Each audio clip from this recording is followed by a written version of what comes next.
Bachelor পয়েন্টের মতো একটা কাজ করলেই আসলে আর কিছু লাগে না, যেটা আমি বিলিভ করি। যে আমি আসলে লাক্স চ্যানেল আই সুপারস্টার থেকে আমার শুরু, চ্যানেল আই আজকে স্পন্সর। তো আমার মনে হয়েছে আমি হাজার হাজার যতই কাজ করি না কেন, এক ব্যাচেলার পয়েন্টে কিন্তু আমাকে মানুষ চিনেছে। আমি আগে কি করেছি না করেছি খুব কম মানুষই আমাকে চিনতো, কারণ এটা আসলে অমিত ভাই ভালো বলতে পারবে। এটা অমিত ভাইকে জিজ্ঞাসা করতে হবে। অমিত ভাই এখন হাউস উইক নিয়ে ব্যস্ত। এটা আসলে সবাই যেখানেই যাই সবার একটাই প্রশ্ন, মানে কমন পিপলদের একটাই প্রশ্ন যেখানেই যাই, যে আপু 5 কবে আসবে, সিজন 5 কবে আসবে। তো ওইটা আসলে বলার পারমিশন আমার নাই, অ্যান্ড আমি নিজেও আসলে জানি না। সবাই চাচ্ছে যে এই বছর অ্যাটলিস্ট আসুক ব্যাচেলার পয়েন্ট। তো আমিও চাই। না না, কোনো অভিমান না, ওইটা আমার পার্সোনাল রিজনে আমি কয়েকদিন কাজ করিনি, একটু ব্রেক নিয়েছি। এটা আসলে আমার ভাগ্য। এটা আমি বলবো যে আল্লাহর অশেষ রহমত যে মানুষ আমাকে কাজ না করলেও মনে রাখে। আমার মনে হয় যে অন্তরা ক্যারেক্টারটার জন্য আসলে মানুষ আমাকে অনেক ভালোবাসে।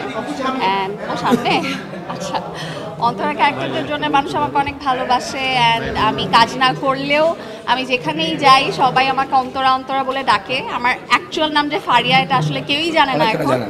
আমাকে অন্তরা নামে চিনে, যদি বলি ফারিয়া বলে যে ফারিয়া কি। সো ওইটা আমি খুব এনজয় করি। কাজ পুরোপুরি আসলে ছেড়ে দিই নাই, আমি একটু ব্রেক নিয়েছি।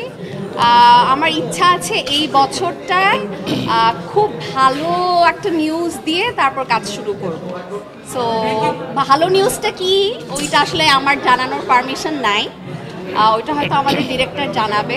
সো দেখা যাক, জানলে তো আপনারা মানে মানে ভালো নিউজটা সামনে আসলে তো সবাই জানবেনই আপনারা।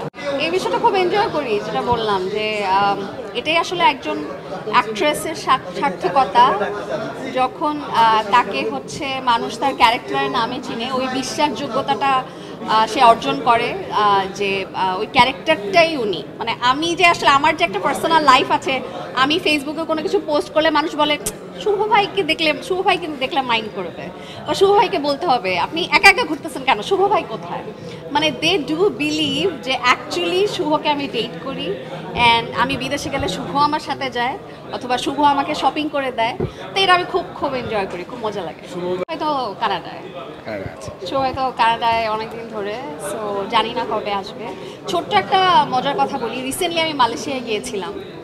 তো মানে এত ভালো লেগেছে আমার, মানে অন্তরা হওয়ার পর আমার মালয়েশিয়ায় ফার্স্ট যাওয়া। মালয়েশিয়া আমি পড়াশোনা করেছি, বাট অন্তরা হওয়ার পর যেহেতু প্রথম গিয়েছি, এয়ারপোর্ট থেকে শুরু করে মানে পুরাটা জার্নি আমি এত বাংলাদেশি মানুষের ভালোবাসা পেয়েছি। এবং আমার গাড়িটা পর্যন্ত এয়ারপোর্টে যারা স্টাফ, যারা কাজ করেন, আমাদের বাংলাদেশি যারা কাজ করেন এয়ারপোর্টে, আমার এত ভালো লেগেছে। ক্লিনার থেকে শুরু করে সবাই আমাকে দেখে এমনভাবে দৌড়ে এসেছে মালয়েশিয়ান এয়ারপোর্টে যে অন্তরাপু, অ্যান্ড আমার গাড়িটা পর্যন্ত তারা বুক করে দিয়েছে। মানে একদম আমি যাওয়ার আগ পর্যন্ত তারা আমার সাথে ছিল, মানে হোটেলে পৌঁছানোর আগ পর্যন্ত তারা ট্রাই করেছে যে অন্তরাপু যাতে সেফলি হোটেলে পৌঁছাতে পারে।